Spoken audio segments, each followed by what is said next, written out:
Hello, and welcome to Aging Insights. I'm Melissa Chalker, Executive Director of the New Jersey Foundation for Aging. We're proud to bring you this program in partnership with our friends at the Piscataway Community TV station. And because of their help, we've been able to think outside of the box and still bring you new content while practicing social distancing and staying safe at home. We hope that you're staying safe as well. But safety can have a couple of different meanings. Today, we're going to be having a conversation with Neva Pryor, the Executive Director of the Council on Compulsive Gambling of New Jersey. And she's going to describe to us what problem gambling is and how we can all remain safe and responsible during this time at home when we might be looking for more things to do to keep us busy. So, hi, Neva.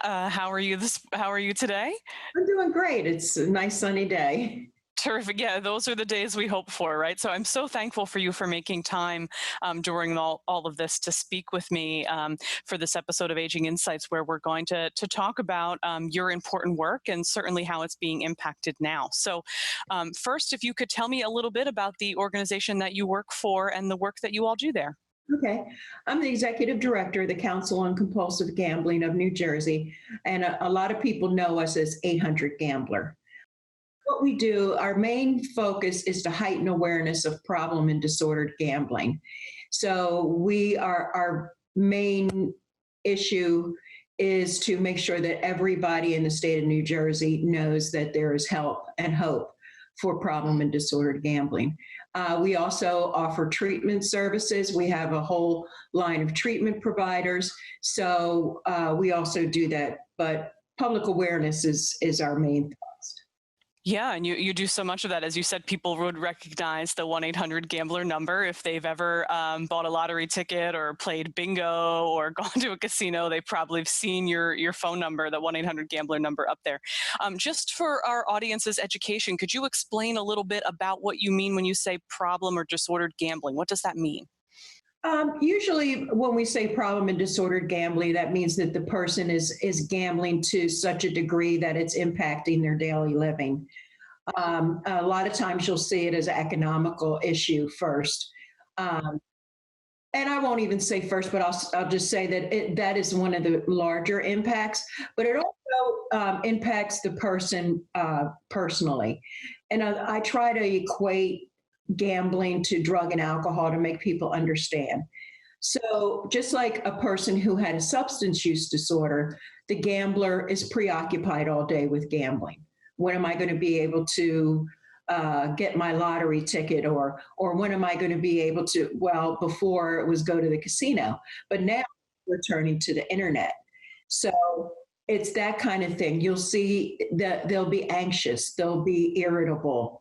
They'll even, especially with seniors, what we see is a lot of times they won't fill their prescriptions or buy food because they want to gamble. And go ahead. Oh, no, I was just going to say that's what you sort of mean. That's part of that economic impact, right? Yeah. That they start making decisions about their finances. Oh, I won't fill this prescription, or I won't buy this, or I won't go to this doctor because I want to use that money for gambling, right? Exactly. And they'll gamble away their pensions. So I have heard a lot of family members call up and say, oh, my mother has gambled away all of her pension and now we have to support her. Or the person calls up themselves in tears because they have no more money left. Sure. In terms of, I appreciate your comparing it to drug and alcohol for people's understanding to the full impact that this can have on a person and their family and their social structure, right? And so when people are probably more familiar with the term addiction, would you say there's a difference between problem gambling and addiction, or is it the same in the community? Problem gambling is an addiction. Problem and disordered gambling. I believe in 2013, it was recognized in our diagnostic manual as being a full-fledged addiction. And it's the only what we call process addiction in the DSM-5. A lot of people will talk about, oh, I have a food addiction, I've got a sex addiction. Right now, they're not in there as addictions, but we are the first one that doesn't require a substance injection. Right. And just so people know, the DSM-5 is a diagnostic tool that clinicians use when treating folks who come for services, right? Just in case there's anyone watching who's not in the know when it comes to that. Or So let's talk a little bit more about how this normally impacts older. We know that much like any other disorder or addiction, this doesn't discriminate based on gender or race or age, right? Which we're right. talking about. Anyone can have a gambling problem, but we know in particular, as you've already mentioned, that this does have a bit of an impact on older adults. So can you talk a little bit about how that looks normally? We're going to talk in a minute about how COVID has been affecting this, but and I do want to spend some time on that. But can you talk a little bit about how it normally impacts older adults in their everyday lives? Well, as we age, and I turned 65 this year, so I'm a part of that group. And so as you age, you lose people. You might have suffered a divorce. You no longer are going to work every day. So you say to yourself, who am I? I know when my children, I always say they ran away from home, but they grew up and they left. and so I had a question like, who am I now? What is my role in life? I'm no longer, I know they love me and they call me, but it's not, they don't need me like they did before. So those things go through your mind. And what you're seeing is a lot of times seniors will go on the bus trips because now I have some friends. I have people I can relate to. Because a lot of time, as you grow older, your friends die and your parents die. And if you had a spouse, they may pass away. So you're looking for something to fill that void. That's exactly what I was going to say. What you're describing is the impact that it has in terms of people filling a void, right? A socialization void, a getting out of the house, something to do, and that's exactly what I wanted to ask you was, is you know is it a bigger instance of people who have had a lifelong problem and it gets worse as they get older, or people who, is there a statistic involved with the instant of how many people develop a problem later in life? Well, I've seen it with both. A lot of times, see, like I was saying before, you may not have had that issue of who am I? Where do I fit in now? You didn't have that issue before. You didn't have that issue of, I mean, like you probably haven't experienced some of the losses that I've experienced at my age. Even when people retire, they don't have, they have time on their hands and they say, okay, well, I'll do this, and they have more money than they've ever had. A lot of people I know, they retire and they've got six figures, so it seems like a lot of money, but really in the scheme of things it's not. So if a person isn't grounded in themselves, because you have to reinvent yourself as you age. I'm no longer that 30 or 40-year old. I'm now a different person. So now I have to, instead of looking outside of myself to make myself happy, I have to look within. And that is not an easy job. I mean, I've seen so many people have difficulty with that. Yeah. And I did just quickly again want to touch on the economic impact that you've mentioned already. You've mentioned people having access to money in retirement and becoming an issue. And we've talked about this when we talk about scams or fraud affecting older adults, that oftentimes if they are a victim of that and lose a substantial amount of money, which they could also do in gambling, it's harder for them to make back that money, because they're away from their earning years. And so I would imagine that's similar in this instance. It's very similar. And the gambler always thinks that they're going to win on that next win. All, and a lot of times it's not the money. It's a lifestyle, because same thing with alcohol and drugs. People are not only addicted to the substance, and in gambling it would be the bet, they're also addicted to the lifestyle. If say a woman, an older woman is used to getting on the bus a couple days a week and going to the casino, so if she develops a problem with it, because we're neither for nor against gambling, so what we try to do is teach people how to gamble responsibly. So if I'm taking all my money down there, I'm going to spend a lot of my money. So we tell people only take a little bit. But if I have a problem with gambling and then all of a sudden that's taken away from me, the camaraderie of my friends is no longer there, then what do I do? Exactly. Yeah, that's a big piece of it, and I appreciate you highlighting that. I did want to switch a little bit to talk specifically about how what we're going through right now with COVID-19 is impacting this issue, and if you could explain a little bit maybe about what you're seeing in terms of people who are, being advised to stay at home, who might have normally gone to a casino, and what sort of impact online gambling has had. By the way, I appreciate you saying you're not for or against gambling, but teach responsible gambling. So perhaps you could also mention that when talking about online gambling. See, we're here so that if you do develop a problem, we can help you. And the only time you'll hear me speak out is if it's illegal gambling or if I feel like the gambling is going to harm people, that there's something about it that's harming people. And I always put in I want to make sure that people are aware of what could possibly happen. So right now, the interesting thing is I'm not seeing an increase in lottery. And I'm seeing an increase in internet gaming. So what that tells me is I'm thinking that maybe, well, the seniors, the biggest nightmare I've had since I've been here is this internet. Because my son calls me boomer. Oh no! Tell him it's ageist. Because finally I figured out how to order something on Grubhub. It's that is a challenge for us. So I'm not going on because there is a courier service online where they could get lottery tickets. So we're not seeing an increase in that, and we're not seeing an increase as far as even purchases to lottery. So, and I don't know how many seniors would be doing internet gaming. So I think it's going to take a little while to really see exactly the demographics. I have some of the information back on the helpline because we're not in the office. So our helpline goes to Louisiana. That's our call center.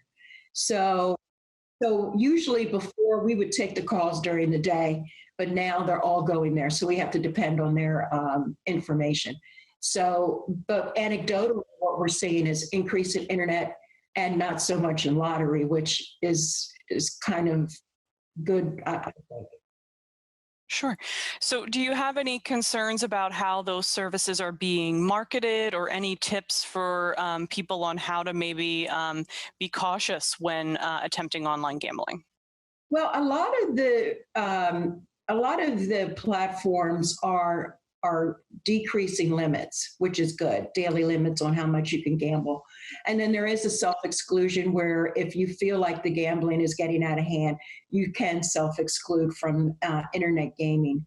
But what I tell people is just be careful. Don't do the same thing as if you would do when you went to the casino. Limit the amount of time that you're doing on it because there's some people who are on it all day or go to the casino and they'd wake up from their their gambling and it's the next day.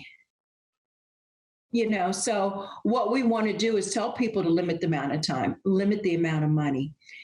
Of course, the internet gaming sites are overly advertising because that's their business. There's also tips on the internet about how to internet gamble.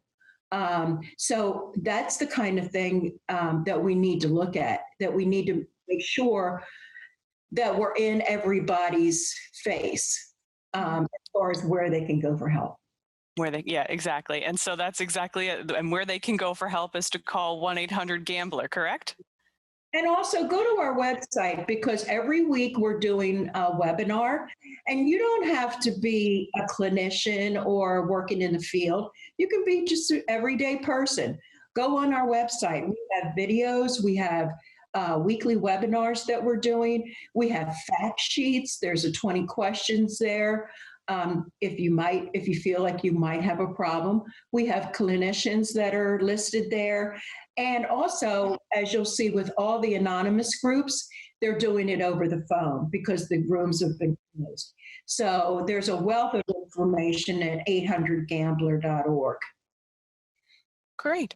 And is there any other tips that you would give someone, or in particular a loved one who might be noticing some of the signs that you've mentioned, and what they can do to reach out to that person and offer or suggest help? Sure, and this is for everybody. I meet with my staff weekly because I want to make sure they're okay. I want to make sure because I'll tell you, the first couple of weeks was a little difficult because first of all, you're thrown into doing business in a different way. My God, what do I do? I've never been faced with something like this before. So how am I going to acclimate myself to that? Well, you've got exercise, you've got hobbies. I'm putting together a puzzle. I haven't done a puzzle. I don't even know last time I did a puzzle. Again, reinvent yourself. You don't want to reach out for something else. You don't want to reach out for something that's going to make you feel better that you may become addicted to after we come out of here. I want to come out of here being better, not being worse off. So even though sometimes, I know economically some people are really struggling and I feel for them. I really do. But so they may come out not so great, but you've got to figure out ways to cope. Sure. Yeah, no, I think that's great advice And in you terms. 24 hours a day, 7 days a week. That's great. That's great, and thank you for sharing that. That the 1-800-GAMBLER is a 24/7 service. Any time of the day or night, any day of the week, you can call and someone will be there for support. And thank you for sharing the information about your website. I didn't know that you also had. I knew there were resources there, but it's nice to know about the videos and the webinars that people can visit. If you could just before we wrap up, list again for the folks watching some of those signs and symptoms to look for if they think someone they know might have a problem. Well, a lot of times you'll see it is very similar. Person will be gone for a period of time. The person is preoccupied with when can I gamble again? Just like the person who is doing drugs. They might be agitated because they can't go to get their drug of choice. It's the same thing with the gambler. You might see a person spending a lot of money where before they didn't. They might be taking away from the family economic and resources. And the same thing as the person with a substance use disorder will do the same thing. So if you see a behavior change, because that's where we always look for, is there a marked behavioral change? Because with gambling, it's more of a behavior-driven type of thing, more so than a chemical ingestion. And people go through withdrawal. They'll be agitated. They'll be angry because you've taken away their lifeline. People escape to gamble. I don't like what's going on in my life, so I do I exercise. That's one of the things that I do, and that's a healthy kind of lifestyle to live. Sure. I love that. I love that in between this, you've also been giving people tips about other things they could be doing Yeah. with that energy or with that anxiety, right? Is exercise, do a puzzle, start a new hobby, learn something. Neva, I really want to thank you again for spending your time with us today and talking about this really important topic. And I hope that our viewers have enjoyed and learned as much as I have from our conversation. So thanks very much. Can I just add one more thing before I Please go? do. I'd like to wrap up my interview saying if you or someone you know has a gambling problem, please call 800-GAMBLER. We offer support, treatment, and hope. We're just a phone call or click away. Beautiful. I couldn't have said it better myself. Thank you again so much. I really appreciate it, Neva. My honor.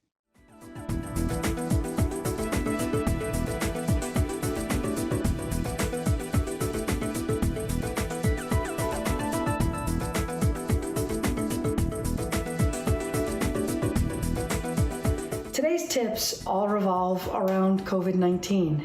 So the first thing I'm going to say is if you're feeling like you're not being productive enough through this time, stop and relax the rules. We're in a global pandemic. And if we get one thing done a day, that's more than enough. Be kind to yourself, be kind to those around you, and practice some self-care.